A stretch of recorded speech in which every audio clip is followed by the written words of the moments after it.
Haleluya. Masih ada semangat ya. Haleluya.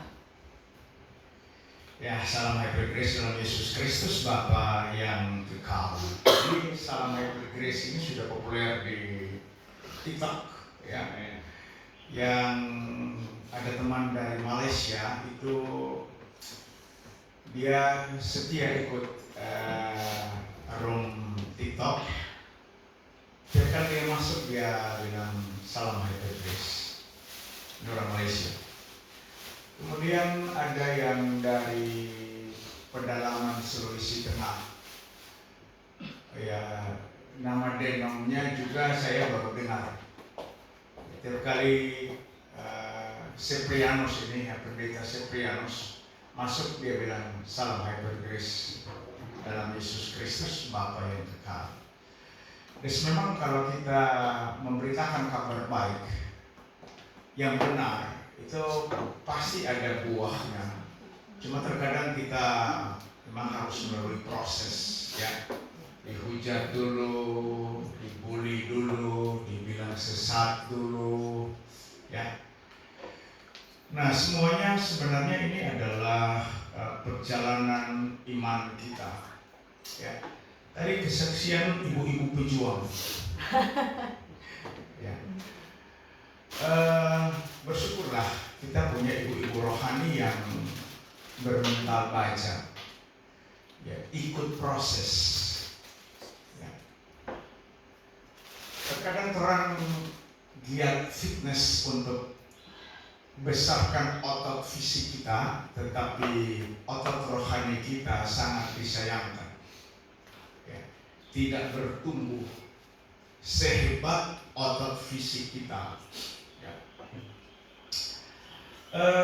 Kita memang sedang dalam proses ya. Karen sementara di proses Tuhan Yesus ya.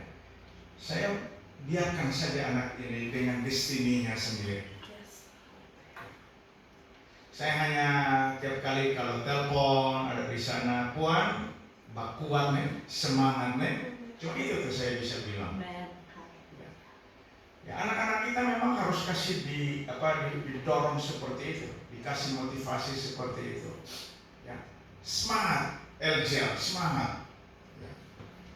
Karena memang hari-hari ini adalah hari-hari yang jahat. Ya. Penyesatan doktrinal itu sudah semakin menjadi-jadi. Ya. Masih ingat khotbah Pak Gen ya? Beberapa tahun yang lalu ya, tentang Pranau. Pranau itu penyesatan dalam bentuk apa? Doa.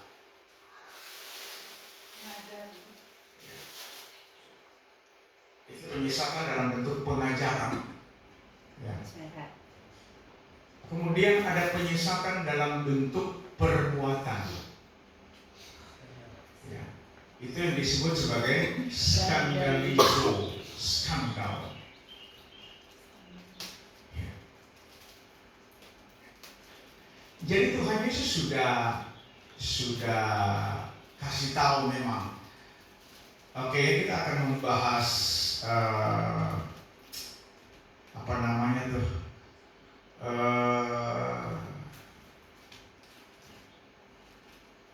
karya Roh Kudus ya.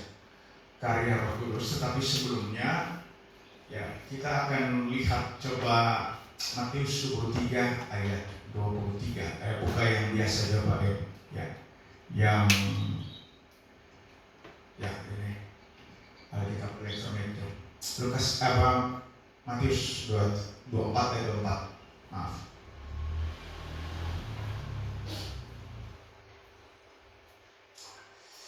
Oke, tolong diperhatikan. Sebab Mesias palsu dan nabi-nabi palsu akan muncul dan mereka akan membedakan tanda-tanda yang dahsyat dan mujizat-mujizat sehingga sekiranya mungkin mereka menyesatkan orang-orang pilihan juga. Sekiranya mungkin. Ya. Targetnya adalah orang-orang pilihan. Menyesatkan ini bentuk dalam bahasa Yunani-nya adalah pranao. Coba lihat di bahasa Yunani. Ya, di situ boleh. Matius 23. Matius 24 ayat 24 ya. Maaf ya. Kalau Matius 23 tentang persepuluhan itu yang nggak habis-habisnya. Ya, tapi bersyukurlah Gilbert Lumondon dipakai Tuhan untuk membongkar penyesatan persepuluhan. Oke. Tadi masih ada mak-mak ya yang ngoceh tentang persepuluhan, tapi nanti. Oke, sebab Mesias palsu ya. Sekiranya mungkin mereka menyesatkan. Nah, ini menyesatkan ini dia pakai planesai. Nah, coba lihat di sini planesai. Cari planesai.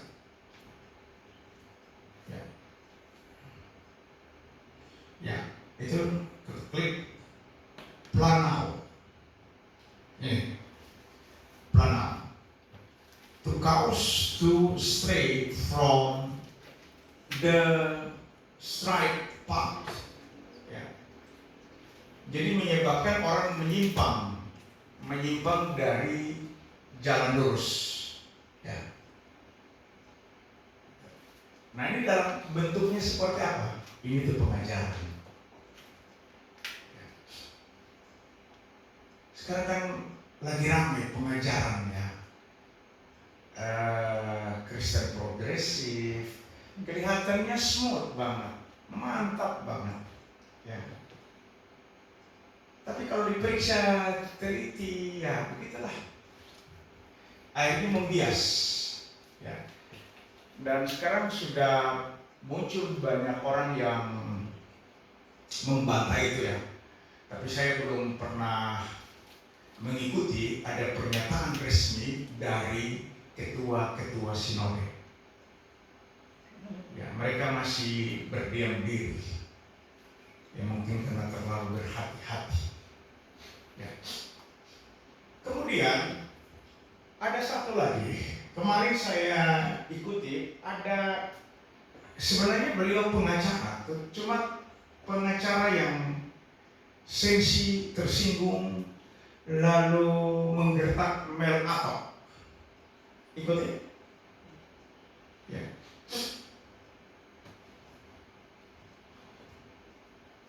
Dia mungkin akan membuat perkara terhadap Mel Atok ya.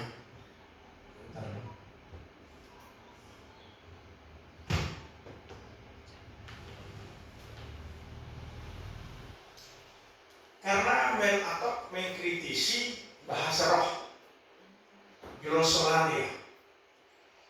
Terus kemarin dulu saya bawa topik tentang glosolalia, fenomena glosolalia. Ya, LAI menerjemahkannya sebagai bahasa roh. Itu yang saya bingung, LAI kehilangan akal sehat biblikalnya. Karena bahasa Yunani-nya tidak ada itu bahasa roh. Tidak ada itu.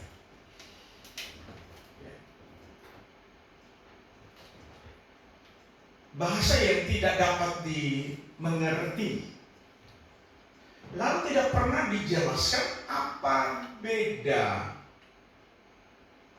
glosolalia, bahasa terjemahannya bahasa roh, bahasa lidah itu lebih tepatnya ya. Itu ada dua kata ya, glosso atau glossais ya, dan lalin, glossa dan lalin gitu.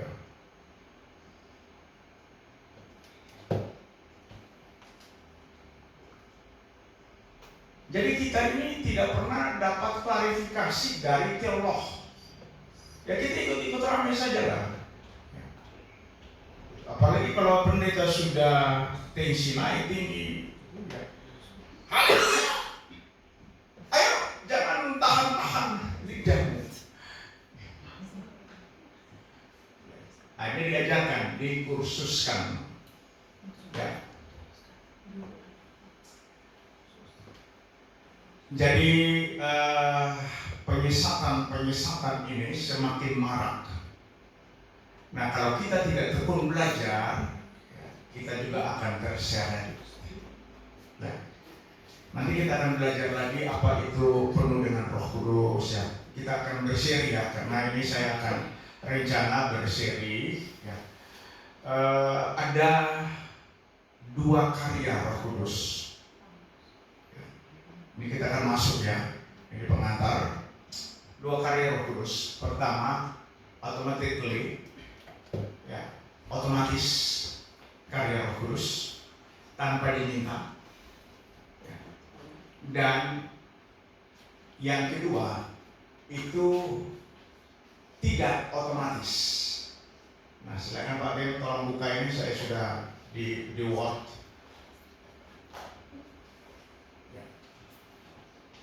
Di Word, MS Word di bawah, dibuka saja guys. Ini dia. Ya. Nah, tolong diperhatikan.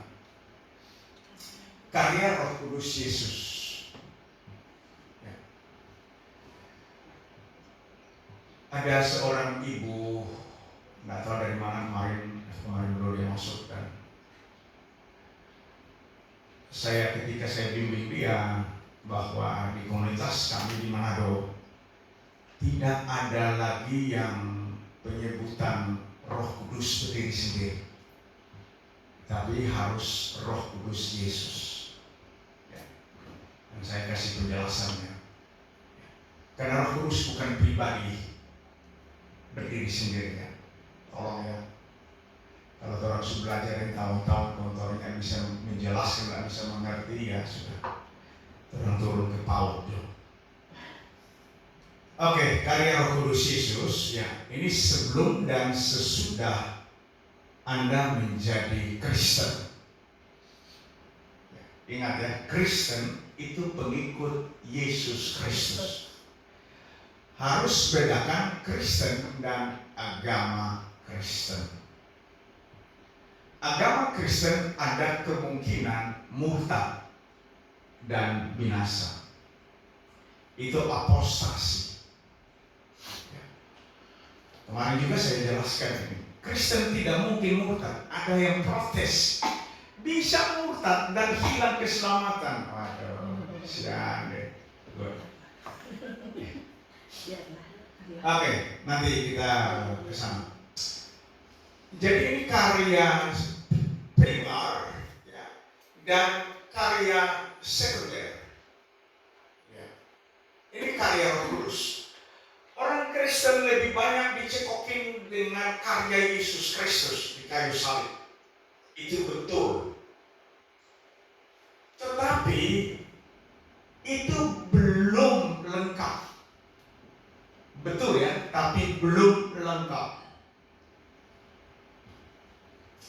Makanya orang terbentur dengan istilah predestinasi, sudah diselamatkan dan tetap diselamatkan, lalu dinarasikan buat dosa bolehlah, kan sudah diselamatkan. Mereka begitu khawatir bahwa Yesus itu hanya sampai pada tergantung di salib, lalu melakukan pertukaran yang tidak seimbang, namanya apa ya? Imputasi. Ya, imputasi. Ya. Setelah dilakukan imputasi itu, dia menyatakan kamu dibenarkan, kamu diselamatkan, kamu disucikan, dikuduskan, lalu selesai. Para teolog tidak menjelaskannya tahap berikut.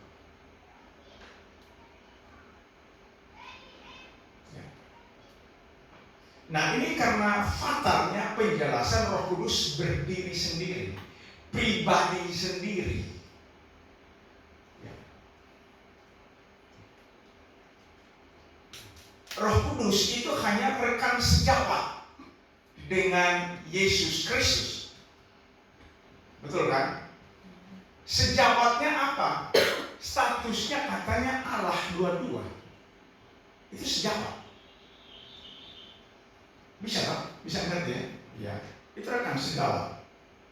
Dan mereka memutilasi yang maha kuasa, yang disebut orang Israel Yod-He-Vav-He, YHWH,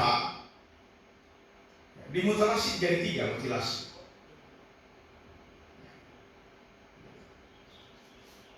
Nah, kita lihat karya Roh Kudus primer, karya primernya adalah, mari kita baca bersama-sama ya, 2-3. Melahirkan kembali atau regenerasi. Yohanes 1 ayat 12 dan Yohanes 1 ayat 13. Tolong dibaca. Tolong ibu supaya semangat sedikit. Ya. Yohanes 1 ayat 12. Ya. Tetapi semua orang yang menerimanya diberinya kuasa supaya menjadi anak-anak Theos, ya. Yaitu mereka yang percaya dalam namanya. Ya, terus orang-orang yang diperanakan bukan dari darah atau dari daging, bukan pula secara jasmani oleh keinginan seorang laki-laki, melainkan dari Theos. Ya. Itu karya Roh Kudus. Karya primer, melahirkan kembali. Oke, lanjut dulu. 1 Petrus 1 ayat 3 dan 23. Oke, gantian. Nyom-nyom atau bapak-bapak silakan.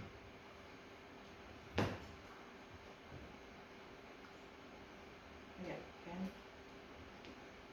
1 Petrus, coba Kenso kalau bisa baca.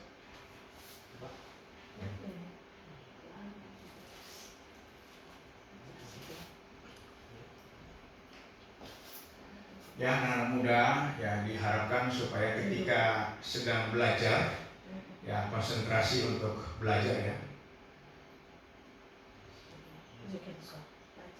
Oke, silakan baca. 1 Petrus 1 ayat 3. Terpujilah Allah dan Bapa Tuhan kita Yesus Kristus yang Terpujilah Theos dan Bapa Tuhan kita Yesus Kristus yang karena rahmat-Nya yang besar telah melahirkan kita kembali oleh kebangkitan Yesus Kristus dari antara orang mati kepada suatu hidup yang penuh pengharapan. Ya, karena rahmat-Nya yang besar telah melahirkan kita kembali. Ayat 23 turun. Ayat 23.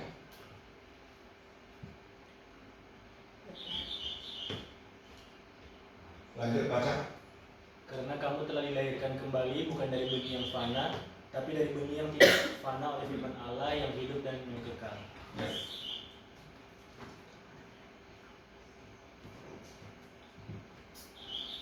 Yesus berkata kepada Nikodemus, kalau kamu tidak dilahirkan kembali, kamu tidak akan masuk dalam kerajaan surga. Bahkan lihat saja tidak. Jadi mesti lahir kembali. Nah, bagaimana ini? Reborn ini, newborn, lahir baru. Ini adalah karya dari Roh Yesus itu sendiri. Tanpa karya Roh Kudus, kita tidak mungkin percaya Yesus. Tidak mungkin.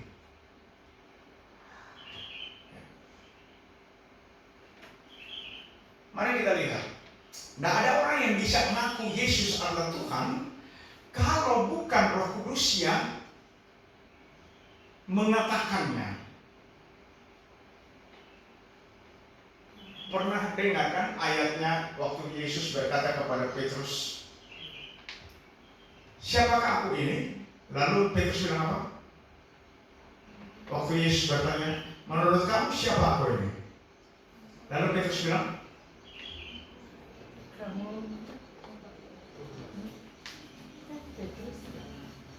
menurut kamu kamu, siapakah aku ini? Petrus bilang apa? Kamu anak Theos yang rapi. Engkaulah Mesias, anak Theos, ya, yang maha tinggi. Lalu Yesus bilang apa? Bukan kamu yang mengatakannya, tetapi Bapa yang mengatakannya. Nah, sekarang orang percaya kepada Yesus itu bukan karena dia mau percaya, tetapi karena Roh Kudus Yesus yang memampukan dia untuk percaya. Mari kita lihat 1 Korintus 12 ayat yang ketiga.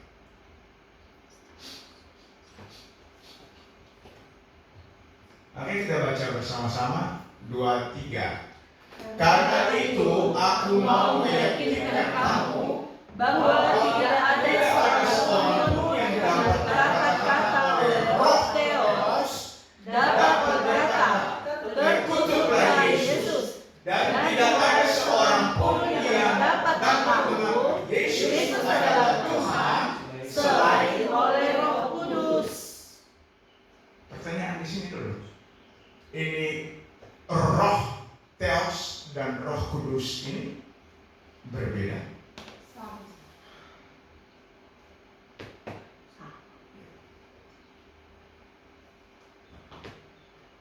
Ada yang ungkapan yang lebih sangat dari tajam, apa dari sama, yaitu identik. Ya. Identik, tahu ya? Ya. Jadi kalau mengucapnya Roh Theos, itulah Roh Kudus. Mau dikasih putar, Roh Kudus, itulah Roh Theos, itulah Roh Yesus. Karena identik. Ini bukan sekedar sinonim ya. Ini lebih saklek ya. Kalau sinonim itu posisinya sama, sederajat, itu sinonim. Tidak, ini identik. Jadi tak bisa dipisahkan. Oke. Tidak ada seorang pun yang dapat mengaku Yesus adalah Tuhan selain oleh Roh Kudus. Jangan mimpi Anda percaya Yesus. Tolong diperhatikan saja di TikTok, ya. Orang-orang Islam yang rajin berdebat, ya, sampai urat lehernya berdiri semua. Ya. Tidak mungkin mereka mengaku Yesus adalah Tuhan. Mereka menjadikan olok-olokan nama Yesus, menghina. Ya. Tetapi Quran mereka sendiri mengatakan bahwa lakum dinukum waliyadin. Ya. Itu Quran mengatakannya dalam surah Al-Kafirun ayat yang ke-6, suratnya 193. Karena tiap hari kita ada berdiskusi, jadi kita tahu. Wakum dinukum ayat. Ya. Lakum dinukum waliyadin. Ya. Imanmu, kepercayaanmu, kitab sucimu, ini terjemahan bebas saja ya, itu milikmu, ya, gitu. Kitab suciku milikku, tetapi mereka begitu kepoan, ya. Tiap hari saya harus membaca teks hujatan terhadap Yesus Kristus. Mana lebih dan caparuni dalam bahasa. Jorok abis.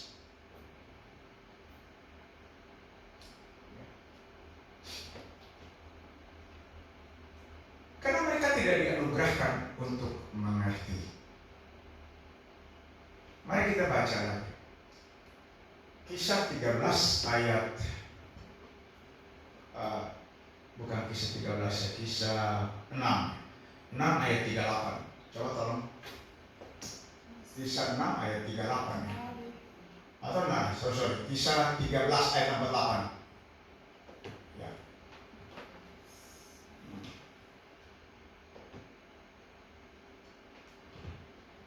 Oke.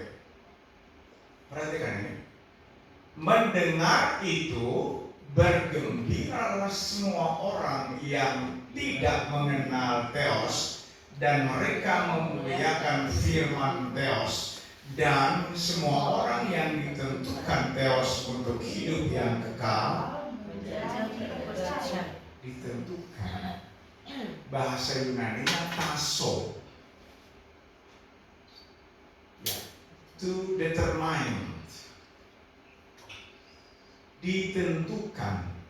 Jadi mau dengar khotbah sampai pongo, sampai bak asap di telinga, sampai bak gabu lagi ke pendeta, kalau tidak ditentukan untuk hidup yang kekal, tidak mungkin orang berdosa bisa percaya, bisa bertobat. Oke ya. Roma 10 ayat 17. Tolong perhatikan. Roma 10 ayat 17.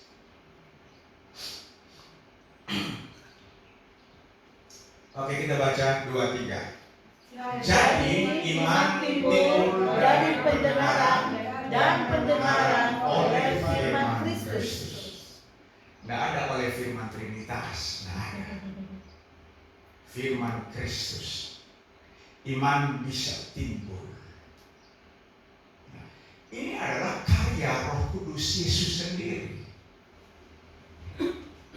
Kalau Roh Kudus tidak menjadikan firman itu diresapi dalam jiwa, ya, maka tidak akan ada orang yang bertobat.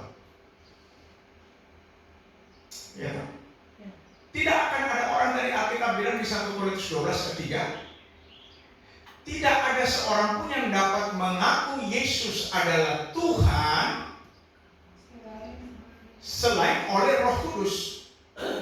Yesus adalah Yahweh.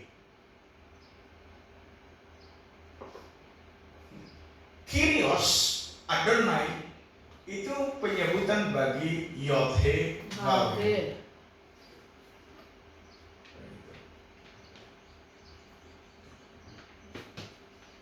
Dan ini adalah karya primer. Kita fokus di sini dulu ya. Oke, coba kembali ke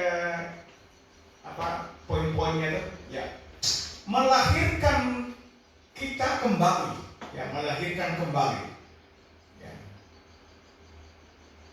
Kalau baca di Titus tadi ya, Titus 3 ayat 5. Saya terus baca. Belum. Mari kita sana. Titus 3 ayat 5. Ya, di ini saja, di the word saja. The word. Ya, Titus 3, nah, ini suara mungkin atau klik saya, oke, Titus ya, oke. Nah, mari kita baca bersama-sama 2-3. Pada waktu itu, Dia telah menyelamatkan kita, bukan karena perbuatan baik yang telah kita lakukan, tetapi karena rahmat-Nya, oleh pemberian kelahiran kembali dan oleh pembaharuan yang dikerjakan oleh Roh Kudus. Jadi ajaran Kristen progresif jangan menghayal. Ini dia menyelamatkan kita bukan karena apa? Perbuatan baik yang kita lakukan. Siapa tuh yang pengajar tuh yang masih muda? Brian apa dari Framte?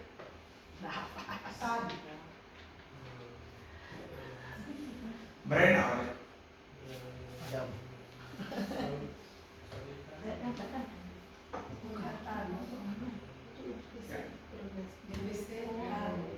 Jadi Siawata. Apa? Siawata. Siap. Siawata. Siawata. Sia-sia di dewata. Ya, siawarta. Sia-sia pemerintahan, betul saudara. Jadi orang baik bisa masuk surga menentang kebenaran ini. Semua orang telah berbuat dosa. Ini Alkitab bilang. Nah, si Brian ini menukar tempat. Alkitab bilang, kasihilah Tuhan Theosmu dengan segenap pikiranmu, hatimu, kekuatanmu, semuanya. Baru yang kedua, kasihilah sesamamu manusia. Jadi artinya logika praktisnya, kalau kita tidak mengasihi Tuhan, tidak mungkin masuk surga. Ya kan? Tidak mungkin. Jangan putar susunan.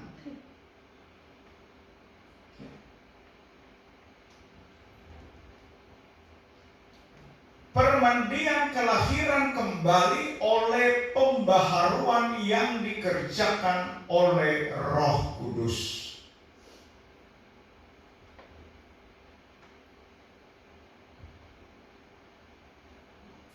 Tadi di Kisah 13 kan, banyak orang kafir mendengar khotbah. Coba tolong lihat dulu kembali ayat 47 atau 46 baik. Kisah 13 tadi bukan yang ya itu. Kisah 13, oke. Ayat 46.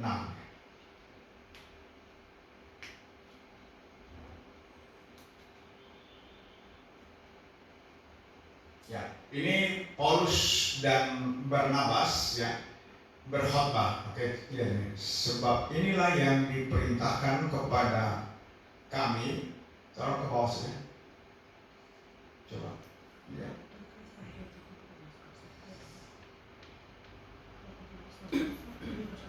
Sebab inilah yang diperintahkan kepada kami, aku telah menentukan engkau menjadi terang bagi bangsa-bangsa yang tidak mengenal Theos. Ini dalam bahasa Yunani-nya disebut sebagai ethnos.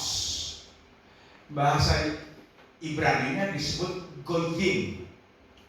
Itu kafir yang tidak mengenal Theos, ini disebut goyim atau ethnos dalam bahasa Yunani. Ya. Mendengar itu bergembiralah semua orang yang kafir ini, yang tidak mengenal Theos. Ini yang ethnos, goyim, dan mereka memuliakan firman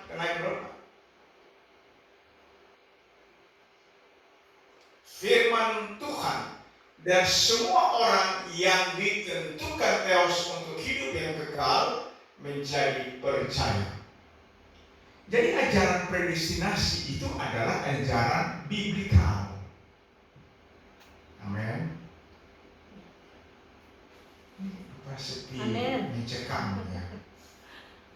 Ajaran predestinasi itu biblikal. Ditentukan untuk hidup yang kekal, itu ajaran Alkitabiah. Bukti lagi, Efesus pasal 1 ayat yang keempat. Ini saja. Ayat 4 dan 5 di The Word saja. Ya, Efesus 1 ayat 4-5.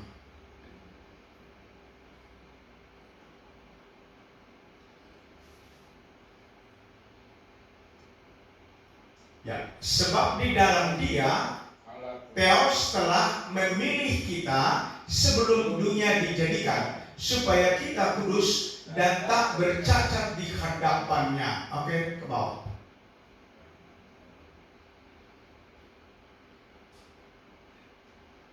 Baca rame-rame, 2, 3. Dalam kasih Ia telah menentukan kita dari semula oleh Yesus Kristus untuk menjadi anak-anaknya sesuai dengan kerelaan kehendaknya. Lihat baca sini. Menentukan kita. Ini dia pakai apa? Pro orizo. Coba cari. Pro orisas. Pro orizo, coba cari. Di mana tuh? Pro orizo. Ya, pro orizo. Ya. Predetermine. Predestinate. Ini predestinasi. Jadi predestinasi itu alkitabiah. Banyak pendeta dongeng bilang predestinasi itu sesat. Berarti Alkitab sesat.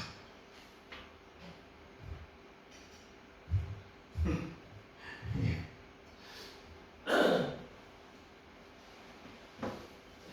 Ini dia telah menentukan predestinasi dari semula. Kenapa harus ditentukan dari semula? Kenapa? Perhatikan Bapak dulu pertanyaannya. Kenapa Alkitab mengabaikan perbuatan usaha manusia untuk diselamatkan?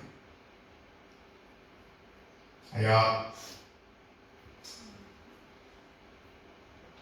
Kenapa ini harus ditentukan sejak semula? Kapan ditentukan? Kapan? Ayo. Sebelum dunia dijadikan. Sebelum dunia dijadikan. Sebelum kita semua lahir.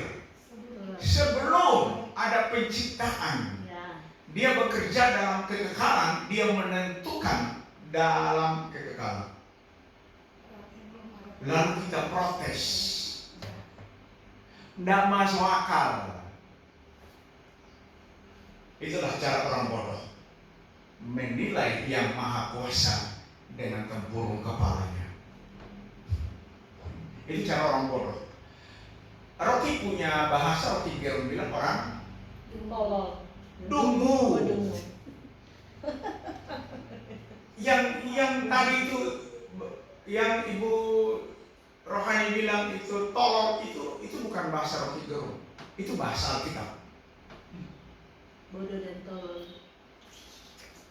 Alkitab tulis memang, kamu orang-orang tolol, lebih parah dari dungu.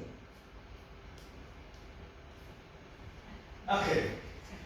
Jadi dalam kasih Ia telah menentukan kita dari semula oleh Yesus Kristus untuk menjadi anak-anaknya sesuai dengan kerelaan kehendaknya. Supaya apa? Baca berikutnya. Ini kita baca mesti lengkap-lengkap. Ya, baca berikutnya.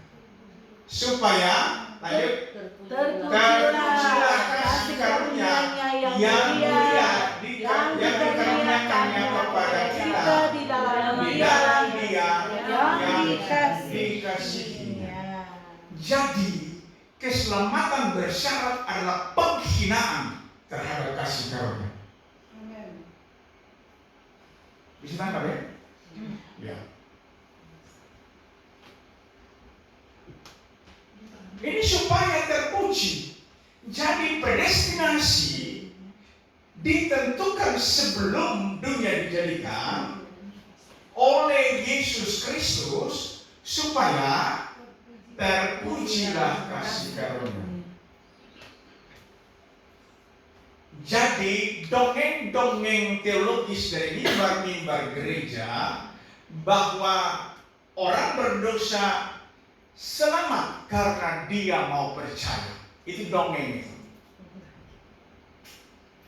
Karena Alkitab tidak pernah mengatakan demikian. Mari kita menalar. Jadi kalau kita bisa percaya, kita usaha lalu. Jadi percaya kepada Yesus diselamatkan karena usaha. Oke. Mari ya, moga-moga kita sehat dalam berpikir. Mensana in corpore sano. Efesus pasal 2 ayat 1. sampai 4. Ya, oke. Efesus pasal 2 ayat 1. Nah. Oke, kita baca 2-3. Kamu dahulu sudah mati karena pelanggaran-pelanggaran dan dosa-dosamu. Kemudian berikut. Kamu hidup di dalamnya karena kamu mengikuti jalan dunia ini, karena kamu mentaati penguasa kerajaan angkasa, yaitu roh yang sekarang sedang bekerja di antara orang. Stop dulu. Ada banyak pendeta yang mengatakan begini. Ya, nggak usah ngomong ke jemaat. Pendeta saja. Pendeta mengatakan bahwa gimana sih, kita kan masih hidup, kita ada hidup ini. Ini yang kita bilang, kamu dahulu sudah mati.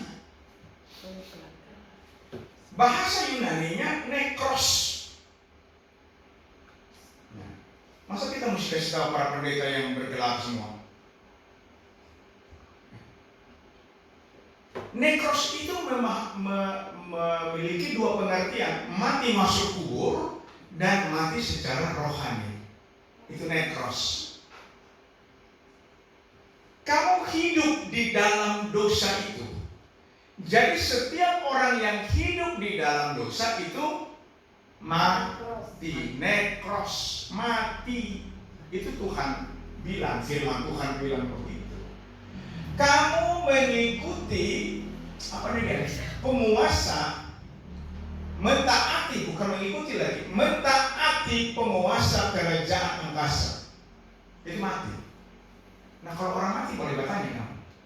Tidak. Nanti Brother saya kalau ke rumah duka, ya atau kemarin pas ada omak meninggal, di sebelah Pak Omak, bertanya, Omak, suka mau hidup? Kan tidak mungkin. Oke, kita lanjut. Ayat 4. Kita lanjut ke ayat 4 saja. Oke. Ayat 4. 2-3. Tetapi Theos yang kaya dengan rahmat, oleh karena kasihnya yang besar, yang dilimpahkannya kepada kita,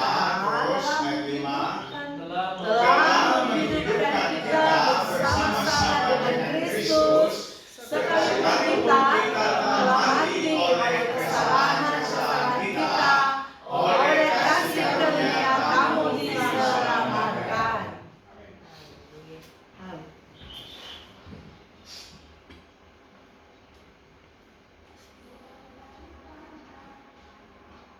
Jadi kita diselamatkan dengan kasih karunia, supaya terpujilah kasih karunia, bukan karena syarat A, B, C, bukan. Itu predestinasi murni biblikal. Itu adalah karya Roh Kudus. Itulah Yesus Kristus. Ya. Jadi di atas kayu salib dia mengatakan sudah diselesaikan. Penebusan, penyelamatan, pengampunan dosa sudah diselesaikan. Kemarin saya jelaskan kepada ibu yang di TikTok. Ibu, kalau ibu buat salah, gimana? Ya, minta ampun. Ya. Bapak Yesus, ampunilah beta. Saya bilang bikin capek, minta ampun. Kalau minta ampun, Tuhan Yesus harus naik salib. Sampai di sini antara kita yang berdoa masih minta ampun. Tolong baca ulang Alkitabnya. Kita tidak perlu minta ampun lagi. Setuju nggak? Karena pengampunan sudah diberikan. Kita perlu mengakui kesalahan kita, dosa kita, karena kita tidak sempurna. Dia sudah menyelesaikannya. Jadi ini adalah bagian pertama dari karya Roh Kudus. Ya. Dia melahirbarukan kita di dalam Yesus Kristus. Ya. Oke, coba kita lihat yang akan berikutnya. Ya, jadi melahirbarukan, ya, melahirkan kembali kita atau melahirkan baru, ya, regenerasi. Ya, tolong diingat ayat-ayat ini. Ya, nanti berikut kita akan bahas tentang memeteraikan. Ya, sudah dilahirkan lalu dimeteraikan. Ya, ini membuat akta lahir secara rohani. Jadi kalau setelah kita bahas ini, kok masih ada yang ragu-ragu lagi, matinya enggak ya? Selamatnya enggak ya?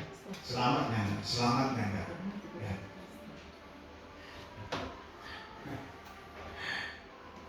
Itu terlalu ya, kata Bang Haji Rumah Ilham, terlalu kalau orang Kristen sibuk-sibuk. Selamatnya enggak? Selamatnya enggak?